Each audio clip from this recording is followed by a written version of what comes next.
જય શ્રી કૃષ્ણ, નમસ્કાર, પ્રણામ, સ્વાગત છે તમારું અમારી યુટ્યુબ ચેનલમાં।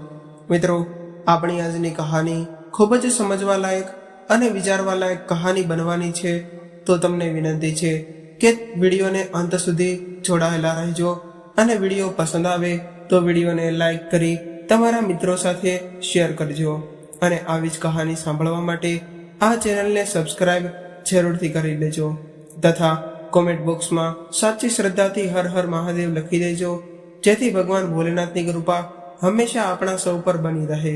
તો ચાલો મિત્રો, શરૂ કરીએ આજની કહાની। મિત્રો, સવારના 8 વાગ્યા હતા અને રાજેશભાઈ તેમની પત્ની પ્રભાબેનને સાથે લઈને હોસ્પિટલમાં આવ્યા હતા। ત્યારે પ્રભાબેન પ્રેગ્નેન્ટ હતા અને રાજેશભાઈને પહેલા પણ 2 જોડવા દીકરી હતી, કોમલ અને શ્રીલેખા। એ બંને બહેનોને સ્કૂલે મૂકીને તેઓ આવ્યા હતા। થોડી વારમાં બાળકના રડવાનો અવાજ આવ્યો એટલે નર્સે આવીને સમાચાર આપ્યા કે તમારી પત્નીને દીકરી આવી છે। આ સાંભળીને રાજેશભાઈ ખુશ થઈ ગયા અને એણે તરત જ તે નર્સને 500 રૂપિયા આપ્યા અને ઓપરેશન દરમિયાન પ્રભાબેનનું બીપી વધારે હતું, તે માટે તેનું ધ્યાન રાખજો, બાકી તમને ડૉક્ટર બધી જાણ કરશે। એટલે ડૉક્ટર પાસેથી બધું જાણીને પછી રાજેશભાઈ તેમની દીકરીને મળવાનું કહે છે। ત્યારે ડૉક્ટર કહે છે કે તે તો રૂપનો અવતાર છે, જાણે લક્ષ્મીજી જ તે તમારા ઘરે પધાર્યા હોય, અવાજ પણ ખૂબ જ મીઠો છે। આ સાંભળીને રાજેશભાઈ ખૂબ જ ખુશ થાય છે અને પોતાની દીકરીને મળવા માટે જાય છે। ત્યારે તેઓ તેમની દીકરીને મળીને ખૂબ જ હરખાઈ જાય છે અને સાંજે પ્રભાબેનને ઘરે લઈને જાય છે અને ઘરે પહોંચીને પ્રભાબેન તેની દીકરીના હાથમાં પોતાના હાથમાંથી દોરો કાઢીને તેના હાથમાં બાંધે છે અને કહે છે કે જ્યાં સુધી આ દોરો તારા હાથમાં રહેશે ત્યાં સુધી હું તારી આસપાસ જ રહીશ। ત્યારે રાજેશભાઈ પૂછે છે, પ્રભા, તું આવું કેમ બોલે છો? આપણે તો હંમેશા એની સાથે જ રહીશું ને? તો પછી પ્રભાબેન કહે છે, ખબર નહીં હું કેમ આવું બોલી, અને તમે શ્રુતિને ફોન કર્યો, એ ક્યારે આવશે? એટલે રાજેશભાઈ બોલ્યા, હા, મેં એને કહી દીધું છે, એ 2 દિવસ પછી આવશે। હવે તું સૂઈ જા ભાવનાબેન, હમણાં થોડી વારમાં તારું જમવાનું લઈને આવશે। હવે 2 દિવસ પછી શ્રુતિ આવે છે અને બધા ખૂબ જ ખુશ થાય છે। પછી શ્રુતિ ભાવનાબેનનો આભાર માને છે કે તમે મારા ભાઈ ભાભી અને દીકરાઓનું ખૂબ જ ધ્યાન રાખ્યું, હવે હું આવી ગઈ છું તો હું રોકાઈશ અને બધાનું ધ્યાન રાખીશ। થોડી વાર પછી પ્રભાબેન રાજેશભાઈને પૂછે છે કે મનીષભાઈ અને ભાભીનો ફોન આવ્યો? તો રાજેશે ના પાડે છે। પછી રાજેશભાઈ શ્રુતિ અને શ્રેયાને વાત કરે છે કે મેં તેમને 2 વાર ફોન કર્યો, પરંતુ એ લોકોએ વાત કરવાની જ ના પાડી દીધી, કેમ કે પ્રભા એ એની માની જે છેલ્લી નિશાની હતી, તેની મમ્મીનો હાર જે પ્રભાએ લગ્નમાં પહેર્યો હતો, તે હાર અમે તે લોકોને પાછો આપવાની ના પાડી, કેમ કે આ હાર સાથે તેના માતા પિતાની યાદી છે, તે માટે તેઓ હવે વાત કરવાની પણ ના પાડી રહ્યા છે। પણ પછી 6ઠે દિવસે તે બાળકીનું નામ રમીલા રાખે છે અને પ્રભાબેન બારણા સામે જ તે જોયા રાખે છે કે ભાઈ ભાભી આવશે અને રમીલાને જોઈને ખુશ થશે। એ ચિંતામાં પછી એની તબિયત બગડે છે। ત્યારે કોમલ અને શ્રીલેખા બંને બહેનો રમીલાનું ધ્યાન રાખે છે। પ્રભાબેને પોતાની બંને દીકરીને ખૂબ જ સારા સંસ્કાર આપ્યા હતા। બંને બહેનો ખૂબ જ હોશિયાર હતી। મનીષભાઈની યાદમાં પ્રભાબેનની તબિયત ખૂબ જ બગડે છે અને સતત એકનો એક વિચાર કરીને તેની બીપી વધી જાય છે। હજુ તો 6ઠ્ઠીની વિધિ તો માંડ પૂરી થઈ હતી અને પ્રભાબેન પડી ગયા હતા। આ જોઈને બધા જ લોકો ખૂબ જ ગભરાઈ ગયા હતા। પછી શ્રુતિ પ્રભાબેનને ઊભા કરીને તેમના રૂમમાં લઈ જાય છે અને રાજેશભાઈ તાબડતોડ ડૉક્ટરને લેવા માટે જાય છે। ત્યારે રસ્તામાં અચાનક ખૂબ જ જોરથી પવન ચાલુ થઈ જાય અને જોરદાર વરસાદ પણ ચાલુ થઈ ગયો। કુદરત શું ઈચ્છે છે તે રાજેશભાઈને ખબર જ નહોતી પડતી, પરંતુ જરૂર કંઈક ખરાબ થવાનું છે એવું એમને લાગી રહ્યું હતું। રમીલા પણ અચાનક જોરથી રોવા મળી। હજી તો રમીલાનું નાયડું પણ ખર્યું નથી, બાળક અને માતા વચ્ચે એક અલગ જ તે સંબંધ હોય છે, જેમાં ભગવાન પણ વચ્ચે ના આવી શકે. ત્યારે પ્રભાબેનની તબિયત ખૂબ જ બગડવા લાગી હતી અને બધા રમીલાને ચૂપ કરાવવાની કોશિશ કરી રહ્યા હતા, પરંતુ રમીલા પણ છાની નહોતી રહેતી. કુદરત જાણે કાળો કેર વરસાવે છે તેવું લાગી રહ્યું હતું. ત્યારે રમીલા પ્રભાબેન અને યમરાજની વચ્ચે ઊભી હોય છે અને રમીલા યમરાજને તેની માં સુધી પહોંચવા જ નથી દેતી અને પ્રભાબેનનો જીવ પણ રમીલામાં જ હોય છે. કોમલ અને શ્રીલેખા પણ પ્રભાબેનની બાજુમાં ક્યાંય નથી જતા અને ત્યારે પ્રભાબેન રમીલાને પોતાની પાસે લાવવાનું કહે છે અને સાથે કહે છે કે મારો આ ફની દુનિયામાંથી જવાનો સમય થઈ ગયો છે. મારી દીકરી ભૂખી છે, હું તેને ભૂખી મૂકીને કેમ જઈ શકું. પછી તેઓ કોમલ અને શ્રીલેખાને પણ જગાડે છે અને જમાડે છે અને રમીલાને પણ ખૂબ જ પ્રેમથી વાલ કરતા કરતા પેટ ભરાવે છે. ત્યાર પછી અચાનક રમીલા બહુ જોરથી રડવા લાગે છે, જાણે તે યમરાજને કહે છે કે તમને કોઈ હક નથી મારી માને લઈ જવાનો. મિત્રો, નાનું બાળક બોલી નથી શકતું, પરંતુ પરિસ્થિતિને જરૂર સમજી જાય છે. હવે સાંજનો સમય થઈ ગયો હતો અને કૂતરાઓ પણ જાણે રોતા હોય તેવા જોરથી અવાજ કરી રહ્યા હતા અને વરસાદને કારણે રાજેશને પણ ડોક્ટરને લઈ આવવામાં વાર લાગી ગઈ અને પ્રભાબેન પોતાની ત્રણેય દીકરીઓને પોતાના ખોળામાં સુવડાવીને હાલરડું ગાતા ગાતા સુવડાવે છે. ત્યારે રાજેશભાઈથી આ બધું નથી જોઈ શકાતું અને તેઓ જાણે બેભાન થઈ ગયા હોય તેવું લાગી રહ્યું હતું અને ત્રણેય દીકરીઓ પોતાની માનો હાથ એટલો જોરથી પકડ્યો હતો કે યમરાજ સાથે તો શું કોઈ સાથે ના જવા દે અને પણ યમરાજને તો કંઈક પણ અલગ જ મંજૂર હતું. જ્યારે પ્રભાબેન હાલરડું ગાતા હોય છે, જે સાંભળીને કોમલ અને શ્રીલેખા અને રમીલા તરત જ સૂઈ જાય છે અને તે હાલરડું હતું દીકરી મારી લાડકવાઈ લક્ષ્મીનો અવતાર. અને આજે પણ એવું જ થયું. ત્રણેય દીકરીઓ સાચે જ તે સૂઈ ગઈ અને જાણે યમરાજ અને દીકરી વચ્ચે મા માટે જે યુદ્ધ ચાલી રહ્યું હતું તેમાં યમરાજને જીતવાનો મોકો મળી ગયો અને પ્રભાબેન જોવે છે કે હવે પોતાની ત્રણેય દીકરીઓ સૂઈ ગઈ. પછી તે બધાને હાથ જોડે છે ને રાજેશભાઈને કહે છે કે છેલ્લી વાર મારી માંગમાં કંકુ ભરી દો અને તેમનાથી માફી માંગે છે કે હું તમને અડધે સફરે મૂકીને જાઉં છું, તેથી મને માફ કરી દેજો અને મારી દીકરીઓને સાચવજો.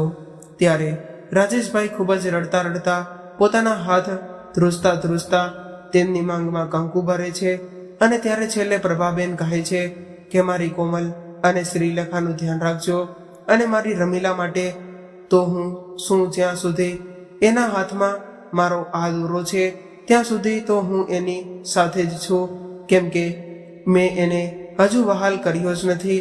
તેથી કુદરતને કંઈ હક નથી કે મારી પાસેથી આ હક છીનવીને લઈ લે. તે માટે મારી રમીલા આટલું બોલતા જ તે પ્રભાબેનની આંખ વિસાઈ જાય છે.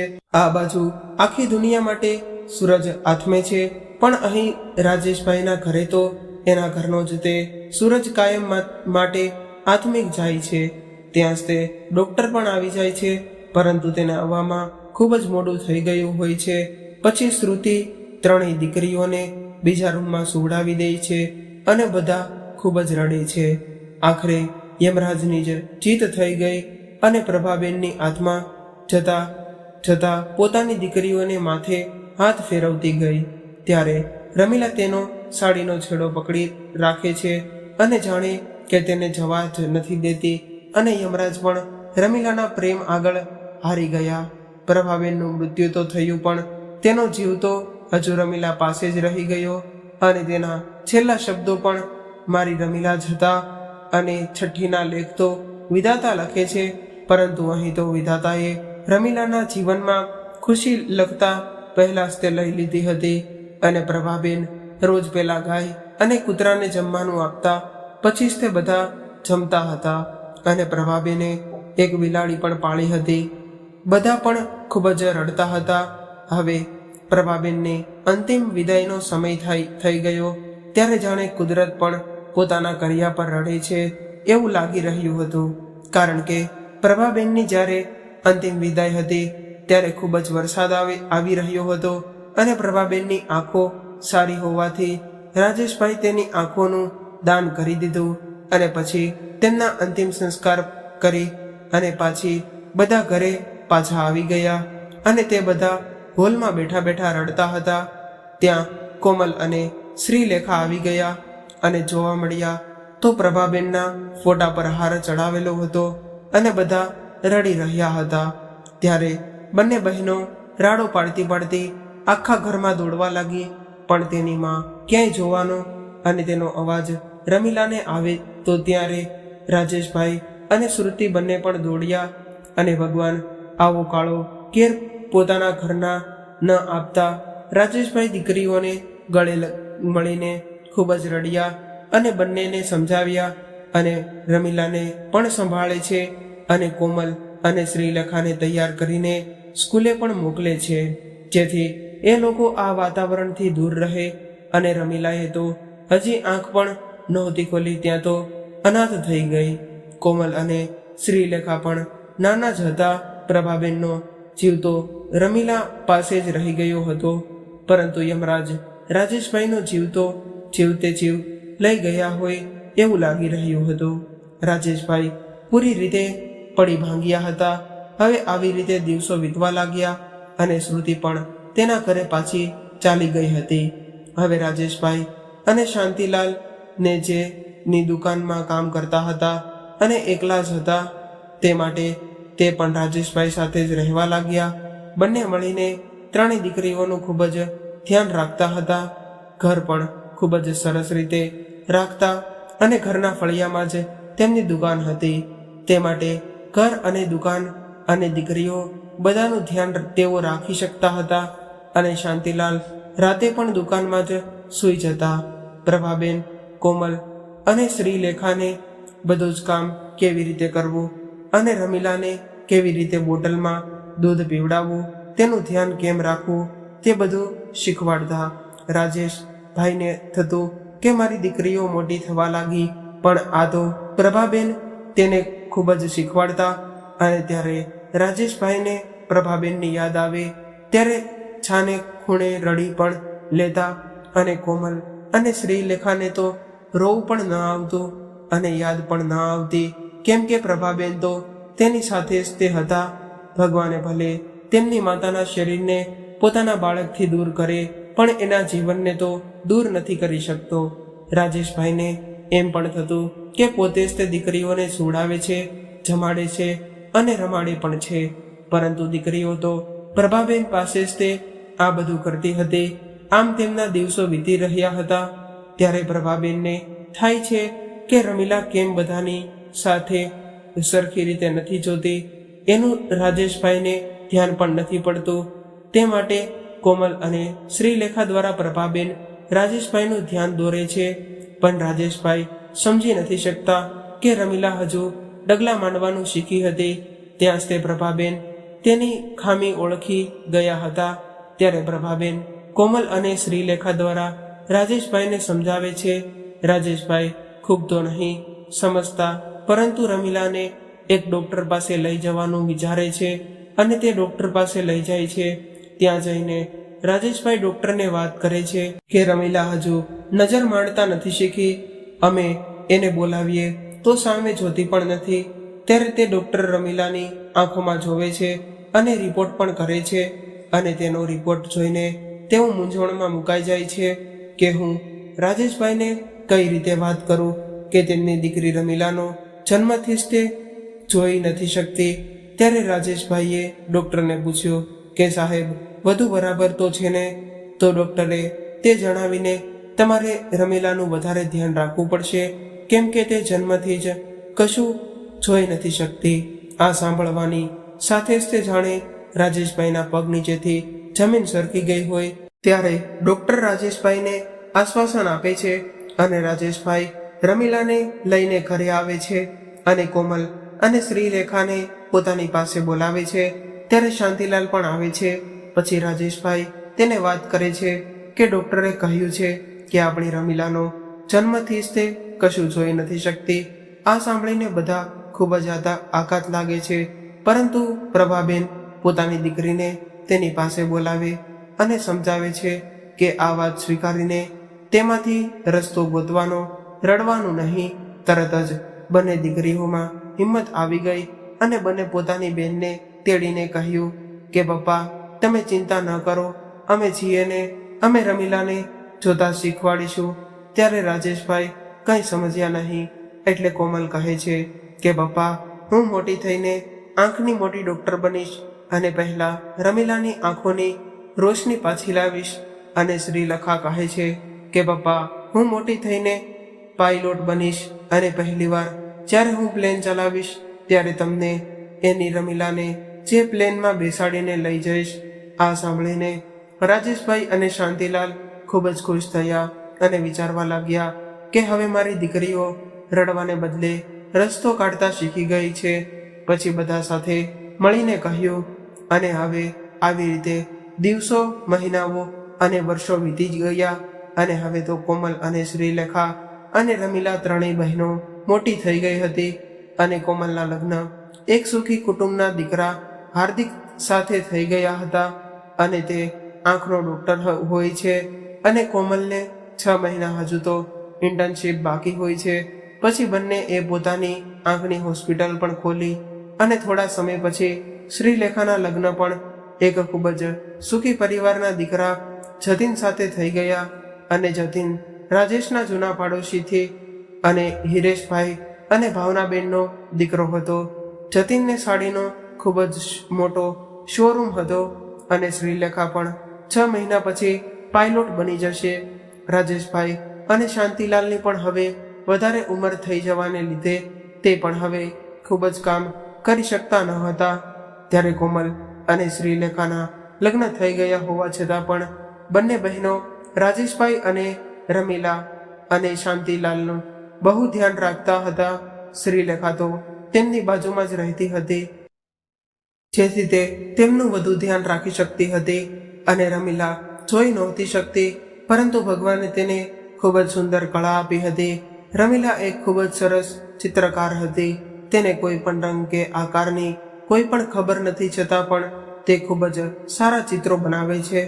રમીલાએ સર્વપ્રથમ પ્રભાબેનનું ચિત્ર બનાવ્યું હતું અને એ પણ ખૂબ જ સુંદર. પ્રભાબેન તો જાણતા છતાં કે રમીલા પાસે આ આવડત છે, તે માટે જ તેણે રાજેશભાઈને પણ ખબર પડે તેવી પરિસ્થિતિ કરી, જેથી રાજેશભાઈને પણ ખબર પડી અને ત્યારથી જ તે પણ રમીલાના આ શોખ માટે રમીલાને પોતાનો સમય આપતા અને રમીલા ડગલે ને પગલે પ્રભાબેનને મહેસૂસ કરતી હતી અને રમીલા પ્રભાબેન સાથે વાતો પણ કરતી અને પ્રભાબેને રમીલાને ખૂબ જ સુંદર રીતે જીવતા શીખવ્યું હતું. રમીલા ક્યારેક પણ બહાર એકલી જાય તો ક્યાંક ભટકતી પણ નહીં અને કોઈને ખબર ન પડતી કે આ છોકરી જોઈ નથી શકતી. પ્રભાબેન રમીલાના પડછાયાની જેમ જ તેની સાથે રહેતા અને ભગવાન પણ માતા અને પુત્રીના આ પ્રેમ વચ્ચે આવી ન શક્યા. ભગવાનની શક્તિ કરતાં પણ એક માની મમતામાં વધુ શક્તિ હોય છે. હવે એ સમયે મુંબઈમાં એક ડ્રોઈંગની હરીફાઈ હોય છે.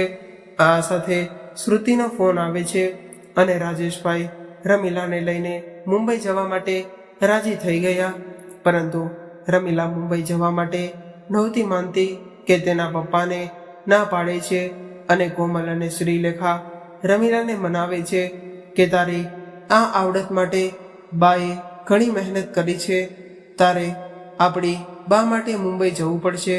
આટલું કહીને કોમલ તરત બંનેની બેગ પેક કરવા લાગે છે અને શ્રીલેખા શાંતિભાઈને પોતાના ઘરે લઈ જાય છે. તો પણ રમીલા નથી માનતી. ત્યારે શ્રીલેખા તેને સમજાવે છે કે અમારા તો લગ્ન થઈ ગયા છે, માટે બાને અમારી ચિંતા નથી, એને તારી ચિંતા થઈ રહી છે. તું હજી પણ બાને અનુભવી શકે છે. તારી આ કળાની જાણ પણ મને બા એ જ કરી હતી. તું પણ આ પગભર થઈ જા તો બાને પણ હવે મોક્ષ મળે. આ સાંભળીને રમીલા તરત જ પ્રભાબેન સામે જોવે છે અને રમીલા બીજા કોઈને ભલે ના જોઈ શકે, પરંતુ પ્રભાબેનને તો પહેલેથી જ જોઈ શકતી હતી. ત્યારે પ્રભાબેન પણ તેના માથે હાથ ફેરવે છે અને તેને જવાની રજા આપે છે.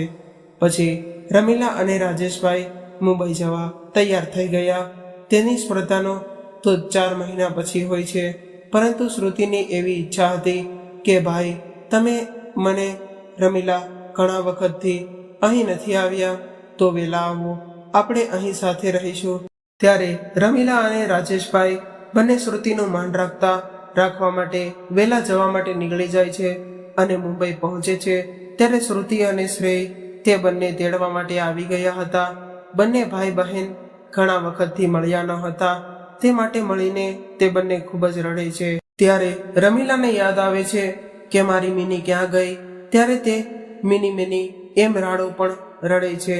ત્યાર તો પ્રભાબેન મિનીને લઈને આવે છે. બીજા માણસો પ્રભાબેન જેવી શક્તિને ઓળખી નથી શકતા, પણ પ્રાણીઓ આવી શક્તિને અનુભવી શકે છે.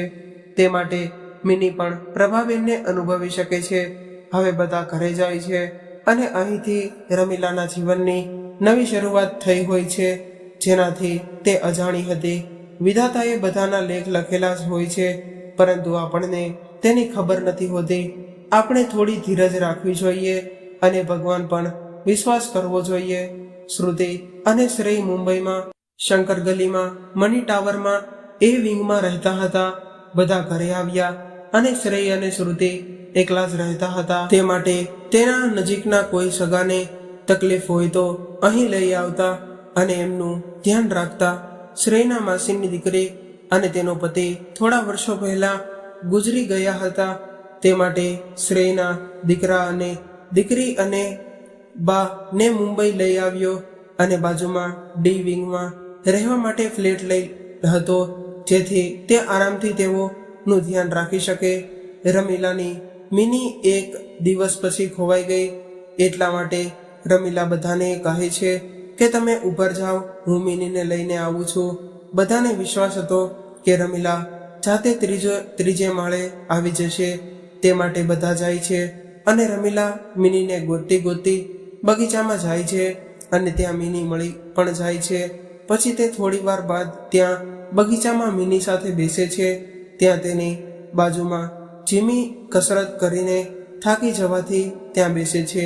ત્યારે જીમીનું ધ્યાન તેના ફોનમાં હોય છે અને રમીલા મિનીની સાથે સવારના બીજા પક્ષીઓની કલરવની મજા લેતી હોય છે. એટલામાં જ તે રમીલાને પોતાના પગ પાસેથી કંઈક પસાર થતું હોય તેવું લાગ્યું અને જીમી પણ તે જ સમયે ઊભો થવા જાય છે. ત્યારે રમીલા તેનો પણ હાથ પકડીને તેને બેસાડી દે છે અને કહે છે કે ઓ મિસ્ટર, ફોનમાં આટલા બધા ઓતપ્રોત છો કે આજુબાજુમાં કંઈ પણ નથી દેખાતું. આ સાંભળીને જીમીને ગુસ્સો આવે છે અને કહે છે, ઓ મિસ, દેખાતું તો તમને નહીં હોય, હું તો મારું કામ કરું છું અને એ પૂરું થઈ ગયું. એ માટે હવે હું જાઉં છું અને તમારામાં કંઈ સભ્યતા છે કે નહીં? આમ તો કોઈનો હાથ ખેંચાય. ત્યારે રમીલા કહે છે, હા, સાચી વાત છે કે હું જોઈ નથી શકતી, પરંતુ ભગવાને મને બીજી શક્તિ પણ આપી છે, જેને લીધે મેં અનુભવાયું કે મારા પગ પાસેથી સાપ નીકળ્યો. તે જ સમયે તમે ઊભા થવા જતા હતા, તે માટે મેં તમારો હાથ પકડ્યો અને બેસાડ્યા, નહીંતર તે તમને ડંકી જાત. આ સાંભળતા જીમી વિચારમાં પડી ગયો કે મારાથી ખૂબ જ મોટી ભૂલ થઈ ગઈ અને તે રમીલાથી માફી માંગવા માટે વિચારે છે. ત્યાં તો રમીલા તેની મનીને લઈને જતી રહે છે. જીમી આજુબાજુમાં તેને ગોતે છે, પણ તે નથી મળતી. ત્યારે જીમીને ખૂબ જ અફસોસ થાય છે અને પાછળ જોવે છે તો સાચે જ તે થોડે દૂર એક સાપ દેખાય છે. આ જોઈને જીમીને ખૂબ જ અફસોસ થાય છે. રમીલાનું દિલ ખૂબ જ મોટું હતું. તે કોઈને માફી માંગવા દેતા જેવું રહેવા જ નહોતી દેતી. કોઈ તેની માફી માંગે તે પહેલાં જ તેને માફ કરી દે છે. આવી હતી રમીલા અને જીમીની પહેલી મુલાકાત. બંને ભવિષ્યની અજાણ હતા અને વિધાતાના લેખ તો વિધાતા જ જાણે. બાકી આ મુલાકાત શું પહેલી અને છેલ્લી મુલાકાત રહેશે કે પછી બંને પાછા મળશે? હવે રમીલા અને ઘરના બધા સભ્યો નાસ્તો કરતા હોય છે. ત્યારે શ્રેય રમીલાને પૂછે છે કે રમીલા, તારું સૌથી સારું ચિત્ર કયું છે તે તું સ્પર્ધામાં દોરે છે, જે ત્યારે રમીલા કહે છે કે મારું સારું ચિત્ર તો મારી બાનું જ છે અને બીજા ઘણા ચિત્રો સારા છે, પણ એમાંથી એક છે એ હું પૂરું નથી કરી શકી. એ જ જુવાન છોકરાનું છે, તેની આંખની કાન એ હું દોરી શકી છું, પણ આગળ કંઈ નથી સમજાતું. ઘણીવાર એનો વિચાર કર્યો, પરંતુ આનાથી આગળ મને કંઈ નથી સમજાતું. ત્યારે બધા તેને કહે છે કે તું ચિંતા ન કર, આ ચિત્ર પણ તું પૂરું કરીશ જ તે લઈશ. ત્યારે રમીલા શ્રુતિને કહ્યું કે આજે તો કંઈ હું રસોઈ બનાવીશ. તો શ્રુતિ ના પાડી કે પણ રમીલા માનતી જ ન હતી. પછી રમીલા રસોઈ બનાવીને નીચે પાછી મની સાથે બગીચામાં જાય છે. ત્યારે જ તે જીમી શ્રુતિના ઘરે આવે છે અને બધાને મળે છે. ત્યારે શ્રી રાજેશભાઈ સાથે તેની ઓળખાણ કરાવે છે. પછી શ્રુતિ જીમીને જમીને જ તે જવાનું કહે છે. ત્યારે જીમી ખૂબ જ ના પાડે છે, પણ શ્રુતિ માનતી નથી. પછી શ્રી રાજેશભાઈ અને જીમી સાથે જમવા બેસે છે. ત્યારે જીમીએ જમવાના ખૂબ જ વખાણ કર્યા. ત્યારે શ્રુતિ કહે છે કે આ તો અમારી રમીલાએ બનાવી છે. પછી શ્રુતિ રમીલાની ઓળખાણ જીમીને કરાવે છે. એટલે તરત જ જીમીને યાદ આવે છે કે હા, હું એને આજે જ તે સવારે મળ્યો હતો. એણે મારો જ તે જીવ બચાવ્યો હતો. એ છે ક્યાં? મારે એને મળવું છે. તો શ્રેયે કહ્યું કે એ તો નીચે બગીચામાં બેઠી છે. ત્યારે જીમી બારીમાંથી નીચે જોયું તો રમીલા પ્રિયા સાથે વાતો કરી રહી હતી. એટલે જીમી તરત જ નીચે ગયો, પરંતુ ત્યારે ત્યાં રમીલા કે પ્રિયા કોઈ નહોતી. જીમી તેને આજુબાજુમાં ગોતે છે, પરંતુ તેને કોઈ દેખાતું નથી. પછી તે ઉદાસ થઈને ઘરે જાય છે. તો ત્યાં તે પ્રિયા અને તેના બાને વાતો કરતા સાંભળે છે કે પ્રિયા અને રમીલા આજે મળ્યા હતા અને બા એ દીદી શ્રુતિના મામીના ભાઈની દીકરી છે અને એ આપણી ઘરે પણ આવ્યા હતા. આ સાંભળીને જીમી થોડો ખુશ થઈ ગયો અને બીજે દિવસે સવારે જ્યારે જીમી બહાર જતો હતો ત્યારે તે પાછો રમીલાને મળે છે. ત્યારે તે તેને મળીને તેને સોરી કહે છે. ત્યારે રમીલા કહે છે કંઈ વાંધો નહીં. આમ કહીને તે મિનીને લઈને નીકળી જાય છે. પણ ત્યાં પાછો જીમીને બોલાવે છે કે જેટલું સુંદર તારું દિલ છે એનાથી પણ વધારે તું સુંદર છે. ત્યારે રમીલા થોડું શરમાય છે અને જતી રહે છે. પણ જીમી તો ત્યાં જ ઊભો તેને જ્યાં સુધી દેખાય ત્યાં સુધી જોઈ જ રાખે છે. તે પોતાની આંખનું મટકું કર્યા વગર તેને જોતો જ રહી ગયો અને આવો અનુભવ તો તેને પહેલે ક્યારેય નહોતો થયો. આમ રોજ સવારે જીમી અને રમીલા બગીચામાં મળતા. ધીરે ધીરે બંને સારા મિત્ર બની ગયા. થોડા દિવસ પછી જીમીના મમ્મી પપ્પાની તિથિ આવી. એટલે ભાનુબેને શ્રુતિને ફોન કરીને કીધું કે કાલે બધાએ અહીંથી જ જમવાનું છે. આ વાતની જ્યારે રમીલાને ખબર પડી ત્યારે એ ખૂબ જ ખુશ થઈ ગઈ. જીમીને ખબર પડી કે કાલે રમીલા ઘરે આવશે. ત્યારે તે બંને જણાને એકબીજાના વિચારમાં નીંદર પણ ના આવી અને સવાર થઈ ગયું. આજે રમીલા ખૂબ જ ખુશ હતી અને જલ્દી તૈયાર થઈને જીમીના ઘરે પહોંચી ગઈ. ત્યાં પહોંચીને બાને પગે લાગી અને પૂછ્યું કે પ્રિયા ક્યાં છે. ત્યાં બાએ તેના રૂમ દેખાડ્યો. તો રમીલા ત્યાં જાય છે, પણ જીમીના વિચારમાં તે ભૂલથી જીમીના રૂમમાં જતી રહે છે. પ્રભાબેન જાણતા હોય છે, છતાં તે તેને રોકતા નથી, કેમ કે તે પણ બંનેની લાગણી જાણતા માંગવા હોય છે. જ્યારે રમીલા રૂમમાં જાય છે ત્યાં જીમીને પ્રિયા સમજીને તે તેની રૂમમાં બેઠી અને પ્રેમથી તેના માથા પર હાથ ફેરવ્યો.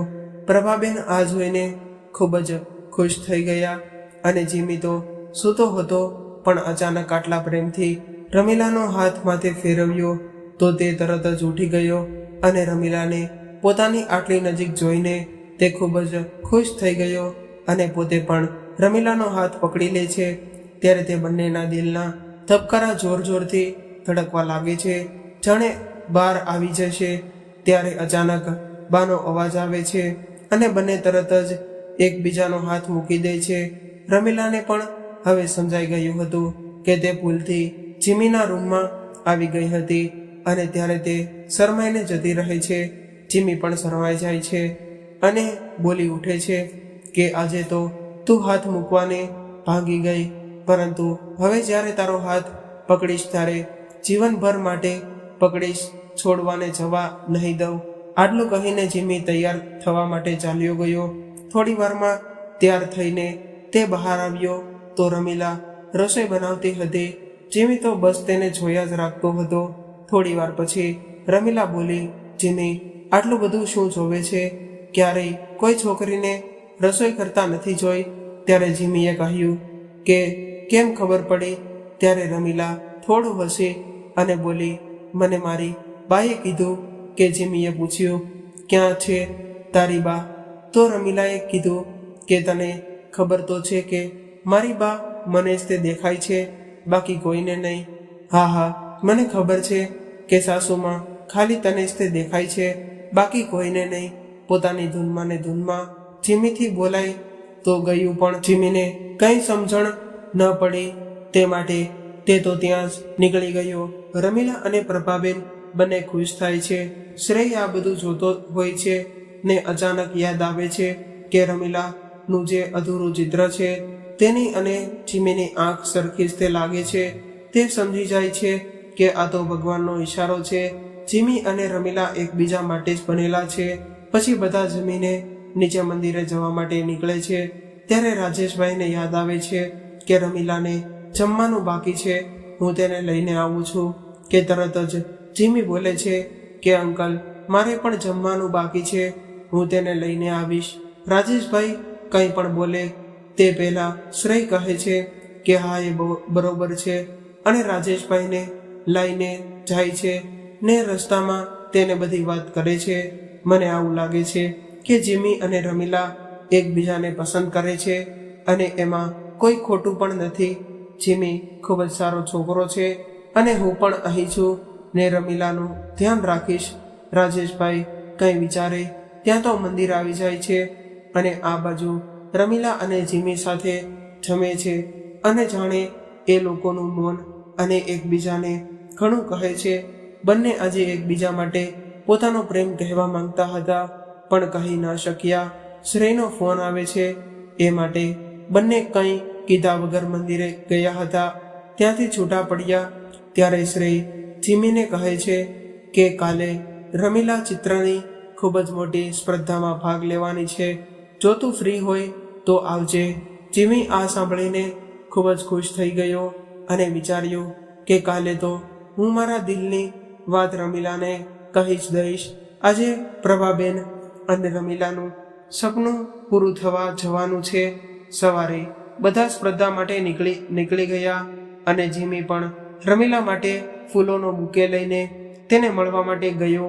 અને આ બાજુ રમીલાને એમ પણ થાય છે કે જતા પહેલા હું જીમીને મળીને મારા મનની વાત કહી દઉં. તે માટે તે જીમીના ઘરે ગઈ અને જીમી શ્રેયના ફ્લેટ નીચે રાહ જોતો હોય છે. જીમી આ બંને ઘરે નહોતા. આ વાતની ખબર તેના પાડોશી અશોકભાઈને પડી. એ સમયે તે દારૂના નશામાં હતા. તેણે જોયું કે પ્રિયા ઘરે એકલી છે અને એ જોઈને અશોકભાઈને આ તકનો લાભ લેવાનો વિચાર આવ્યો. તે તરત જ જીમીના ઘરમાં જાય છે અને પ્રિયાના મોઢા પર હાથ દબાવીને તેને ઢસડીને રૂમમાં લઈ જાય છે. ત્યારે પ્રિયા પોતાને છોડાવવાની ખૂબ જ કોશિશ કરે છે પણ અશોકભાઈ તેને છોડતા નથી. પ્રિયાના મોઢા પર હાથ હોવાથી તે રાડો પાડીને પણ કોઈને બોલાવી શકતી ન હતી. તે ખૂબ જ ડરી ગઈ હતી. અશોકભાઈ રૂમ પણ બંધ કરી દે છે. એટલામાં ત્યાં રમીલા આવે છે અને દરવાજો તો ખુલ્લો જ હોય છે. તે માટે અંદર આવી જાય છે પણ કોઈને બોલાવે તે પહેલાં તેને કંઈક ખોટું થતું હોય તેવું લાગ્યું. તે તરત જ પ્રભાબેનને ગોતે છે તો પ્રભાબેન તેના માથા ઉપર હાથ ફેરવે છે અને કહે છે કે તું તો મારી બહાદુર દીકરી છે ને, તો જા અને બચાવી લે પ્રિયાને. એટલે તરત જ રમીલા અંદર જાય છે તો રૂમમાંથી કંઈક અવાજ આવતો હતો તેવું તેને લાગ્યું અને અશોકભાઈ પ્રિયાને ખૂબ મારતા હતા કેમ કે તે માનતી જ ન હતી અને અવાજ કરતી હતી. અને પ્રભાબેને મિનીને જીમીને બોલાવવા માટે મોકલી. ત્યારે રમીલા ખૂબ જ જોરથી દરવાજો ખખડાવે છે પણ અશોકભાઈ દરવાજો ખોલતા જ ન હતા. આખરે રમીલા એ બારણાને ખૂબ જ જોરથી ધક્કા મારીને ખોલી નાખ્યું તો અશોકભાઈએ તેને પણ ખૂબ જ મારી અને બાંધી દીધી. આ બાજુ મિની જીમીને પાસે પહોંચે છે અને તેને પોતાના દાંતથી ખેંચે છે. જીમી પહેલાં તો કંઈ સમજતો નથી, પણ મિની તેને ખેંચીને લઈ જાય છે. જેવો જ તે ઘર સુધી પહોંચે છે તો તેને કંઈક અવાજ આવે છે તો તે અંદર જાય છે અને જોવે છે તો અશોકભાઈએ રમીલાને બાંધી હોય છે અને પ્રિયાને મારતા હોય છે. આ જોઈને જીમીને ખૂબ જ ગુસ્સો આવે છે અને તે અશોકભાઈને ખૂબ જ મારે છે. એટલામાં શ્રેય, રાજેશભાઈ અને આજુબાજુના લોકો પણ આવી જાય છે અને જીમીને સમજાવે છે કે તું તેને ખૂબ ન માર અને આને પોલીસને પકડાવી દે. પણ જીમી નથી માનતો અને તેને ખૂબ જ મારે છે. પછી રમીલાએ એને ના પાડી, પણ જીમી કોઈનું સાંભળતો જ નથી. શ્રુતિ પ્રિયાને બીજા રૂમમાં લઈ જાય છે અને રમીલાને પણ કહે છે કે પણ નથી માનતી. જીમી અશોકભાઈને નીચે સોસાયટીમાં પાર્કિંગમાં લઈ ગયો. ત્યાં તો બધા ભેગા થઈ ગયા અને શ્રેય રાજેશભાઈને રમીલાને લઈને જવાનું કહે છે. જો હવે મોડું થશે તો રમીલા સ્પર્ધામાં ભાગ નહીં લઈ શકે. આ ખૂબ જ મોટી સ્પર્ધા છે અને એનું સપનું છે. તમે જાઓ. એટલે રાજેશભાઈ રમીલાને લઈને જાય છે અને આ બાજુ બધા ભેગા થઈને અશોકભાઈને ખૂબ જ મારે છે. સોસાયટીનો ગેટ પણ બંધ કરી દે છે. પોલીસને પણ કોઈ નથી આવવા દેતા, કેમ કે આવા લોકો રૂપિયાના જોરથી પોલીસને પણ ખરીદી લે છે. અને અશોકભાઈની પત્ની પણ તેને મૂકીને જતી રહી હતી.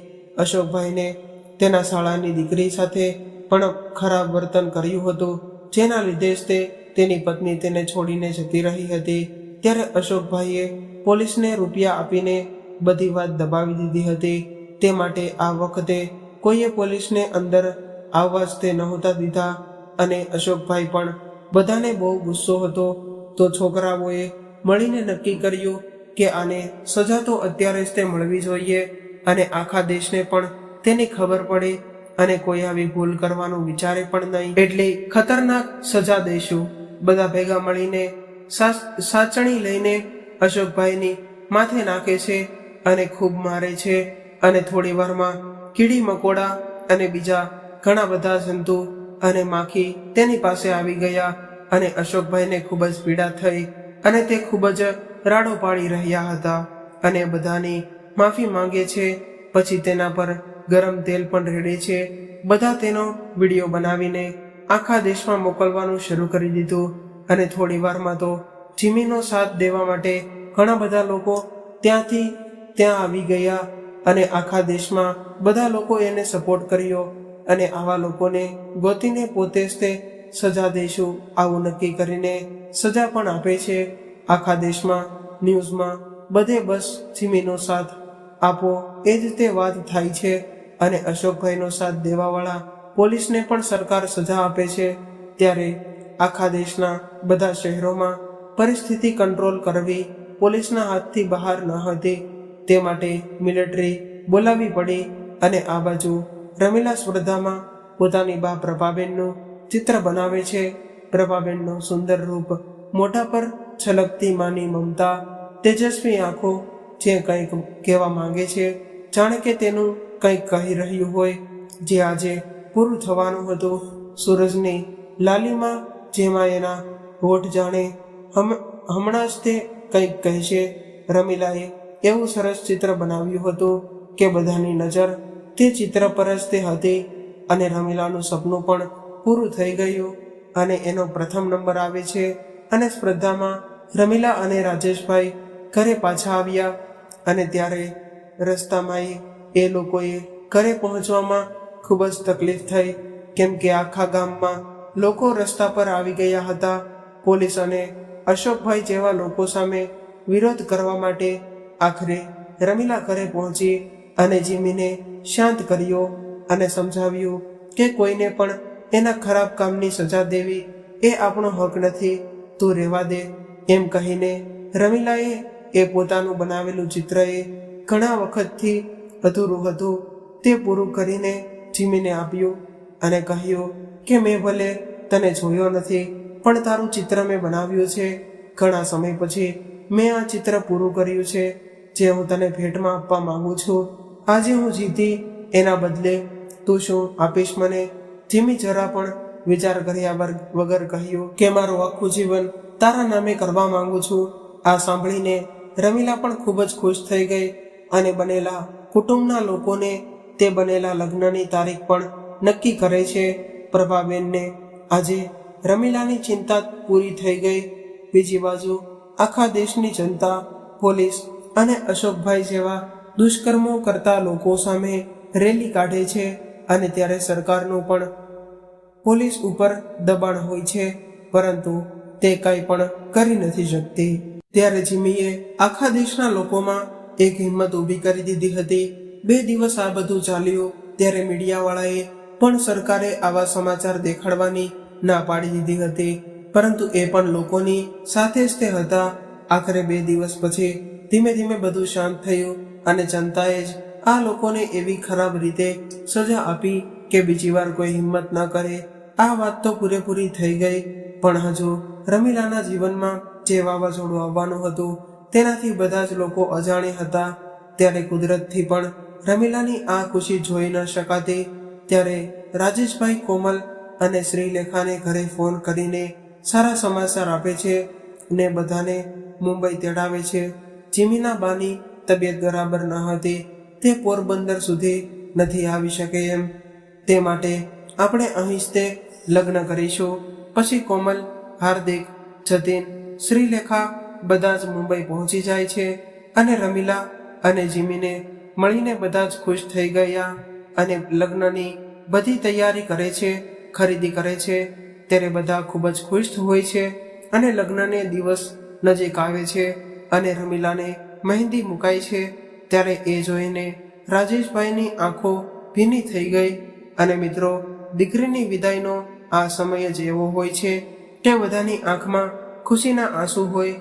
અને કાલે સવારે રમીલાના લગ્ન કરે છે અને હવે તો હું એકલો જ થઈ જઈશ એવું રાજેશભાઈ વિચારી રહ્યા હતા. ત્યારે પ્રભાબેન પણ તેની પાસે જ તે હતા. તે બંને જણા એવો વિચાર કરતા હોય છે કે એટલામાં સવાર થઈ જાય અને કામની દોડાદોડીમાં રાજેશભાઈ પોતાના હૃદયરોગની દવા લેવાનું ભૂલી ગયા. પરંતુ પ્રભાબેનના ભૂલ્યા અને તેણે તરત જ રમીલાને યાદ કરાવ્યું અને રમીલા તરત જ દવા લઈ ગઈ અને રાજેશભાઈને આ દવા લઈ લીધી અને કીધું કે હું હમણાં જ તે લઈ લઉં. એટલામાં જાન આવે છે ને રાજેશભાઈ દવા લીધા વગર જાનનું સ્વાગત કરવા જાય છે. લગ્નની વિધિ શરૂ થઈ જાય છે ત્યારે રાજેશભાઈની આંખોમાંથી આંસુ વહેવાનું બંધ નહોતું થતું. તેને પોતાની તબિયત થોડી પણ બરાબર ન લાગી. એ જ સમયે કન્યાદાન માટે તેને બોલાવવામાં આવ્યા, પરંતુ રાજેશભાઈ ઊભા નથી થઈ શકતા. ત્યારે પ્રભાબેન તેનો હાથ પકડી લે છે અને આટલામાં વર્ષોમાં પહેલીવાર રાજેશભાઈને પ્રભાબેનનો અહેસાસ થાય છે. ત્યારે પ્રભાબેન કહે છે કે તમારે હિંમત કરીને ઊભું થવું જ પડશે. આજે આપણી રમીલા માટે ખુશીનો દિવસ છે. મારી રમીલાની ખુશીમાં હું કંઈ વિઘ્ન નહીં આવવા દઉં. ભૂતકાળમાં પણ રમીલાની ખુશીની વચ્ચે હું ઊભી હતી અને આજે પણ યમરાજને હું જીતવા નહીં દઉં. રાજેશભાઈ પ્રભાબેનનો હાથ પકડીને મંડપ સુધી ગયા અને કન્યાદાન કર્યું. રમીલાની વિદાય થઈ અને ત્યારે રમીલાને વિદાય દઈને તરત જ રાજેશભાઈ જમીન પર પડી ગયા. ત્યારે ત્યાં હાજર બધા લોકો ગભરાઈ ગયા અને રાજેશભાઈ, કોમલ, શ્રીલેખા અને શ્રુતિ બધાને પોતાની છેલ્લી ઈચ્છા કહેવા માંગે છે અને બધા ખૂબ જ રડે છે. પણ રાજેશભાઈ કહે છે કે કોમલ, તું મને એક વચન આપ કે આજે જ તે તું મારું પેલું ઓપરેશન કરીશ, કે મારી આંખો મારી રમીલાને પાછી અપાવીશ, જેથી હું તમને બધાને રમીલાની નજરથી જોઈ શકું. બેટા શ્રીલેખા, તું મને વચન આપ કે તું મને પોરબંદર સુધી પ્લેનમાં લઈ જઈશ. જે પ્લેન તું જ તે ચલાવીશ. તારી પહેલી સવારીમાં હું નહીં પણ મારી પાર્વરથી શરીર હશે. બેન શ્રુતિ, તું મને વચન આપ કે મારી બધી વિધિ આપણા ઘરેથી જ કરીશ આ સાંભળીને બધા ખૂબ જ રડે છે અને આખરે રાજેશભાઈ એટલું બોલે છે કે મારી રમીલા બસ આટલું બોલતાની સાથે જ તે એમનો જીવ જતો રહે છે. પ્રભાબેનના પણ છેલ્લા શબ્દો આ જ હતા, મારી રમીલા. બંને પતિ પત્ની એકબીજાનો હાથ પકડીને પૃથ્વી પરથી યમરાજ સાથે જાય છે. લોકોને કંઈ સમજ નથી આવતું કે રમીલાના લગ્નની ખુશી કરાવી કે રાજેશભાઈના મૃત્યુનો શોક કરવો. બધા ખૂબ જ રડે છે, પણ પછી શ્રેય બધાને હિંમત આપે છે. કોમલ નજીકની આંખની હોસ્પિટલમાંથી પરમિશન લઈને રાજેશભાઈનું ઓપરેશન કરવા તૈયાર થાય છે. શ્રેય જીમીને બધી વાત કરે છે અને રમીલાને કંઈ પણ કીધા વગર કહી લાવવા કહે છે. જીમી રમીલાને લઈને આવે છે અને વાતોમાં ને વાતોમાં તેને બેભાન કરી દે છે. કોમલને પોતાનું પેલું ઓપરેશન રમીલા કરી દે છે અને કોમલને પોતાનું પેલું ઓપરેશન રમીલાનું જ તે કરવું હતું, પણ આ રીતે નહીં. ઓપરેશન થાય છે ત્યાં સુધીમાં જતીન ઓપરેટ પરથી પરમિશન લઈને ઓપરેશન થાય છે ત્યાં સુધીમાં જતીન એરપોર્ટ પરથી પરમિશન લઈને આવે છે અને બધા એરપોર્ટ પૂરું થયા પછી પોરબંદર જવા નીકળે છે. શ્રીલેખા પહેલી વાર પ્લેન ચલાવે છે અને પરંતુ મિત્રો કુદરતની રમત તો જુઓ. દીકરીઓ પોતાની સફળતાની ખુશી મનાવે છે કે પોતાના બાપની મૃત્યુનો શોક જ્યારે બધા ઘરે પહોંચે છે અને રમીલા જ્યારે ભાનમાં આવે છે ત્યારે તે જીમીને ઘણા બધા સવાલ કરે છે કે આપણે અત્યારે ક્યાં છીએ. મને હું પોરબંદરના ઘરમાં હોઉં તેવી અનુભૂતિ થાય છે. મને સાચું છે કે તરત જ કોમલ તેની આંખો પર બાંધેલી પટ્ટીને ખોલે છે અને તેને ધીરે ધીરે આંખો ખોલવા માટે કહે છે. રમીલા ધીરે ધીરે આંખો ખોલે છે, પરંતુ ખૂબ જ અંજવાળું હોવાથી તે સરખી રીતે પોતાની આંખો ખોલી નથી શકતી. પછી ધીરે ધીરે ખોલે છે અને જુએ છે તો સામે પોતાના માતા પિતા બંનેના ફોટા પણ હાર ચડાવેલા હોય છે. આ જોઈને નીચે પડી જાય છે અને તે રાજેશભાઈના મૃતદેહ પાસે બેસીને ખૂબ જ રડે છે અને ખૂબ અફસોસ કરે છે કે પપ્પા, હું છેલ્લે તમારી સાથે નહોતી. પણ શ્રુતિ કહે છે, બેટા તું સાથે હતી. ભાઈના છેલ્લા શબ્દો મારી રમીલા જ હતા. ત્યારે રમીલાને ખૂબ જ અફસોસ થાય છે કે જ્યાં સુધી હું જોઈ નહોતી શકતી ત્યાં સુધી મારા પપ્પા મારી સાથે હતા અને આજે હું જોઈ શકું છું તો પહેલી વાર મારા પપ્પાનો જ તે મૃતદેહ જોઈ રહી છું. મારે નથી જોતી આવી દ્રષ્ટિ, એમ કહીને પોતાની આંખોમાં મારે છે. ત્યારે બધા જ તેને રોકે છે અને શાંત કરાવે છે. પછી બધા હિંમત ભેગી કરીને રમેશભાઈને રાજેશભાઈની અંતિમ ક્રિયા કરે છે.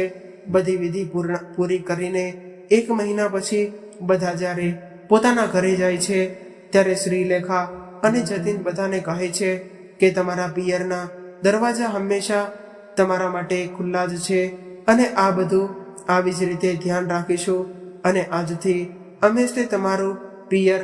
ત્યારે બધાની આંખો ભીની થઈ જાય છે અને બધા છૂટા પડે છે. રાજેશભાઈ અને પ્રભાબેને આ જોઈને ખૂબ જ ખુશી થઈ ને તે લોકો મોક્ષ મળે છે.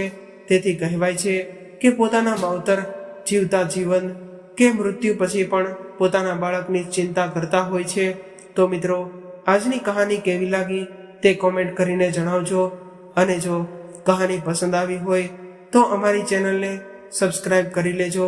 તો મિત્રો, ફરી મળીશું એક નવી કહાની સાથે. ત્યાં સુધી તમામ મિત્રોને જય શ્રી કૃષ્ણ. રાધે રાધે, હર હર મહાદેવ. આ કહાનીને પૂરેપૂરી સાંભળવા માટે તમારો ખૂબ ખૂબ આભાર.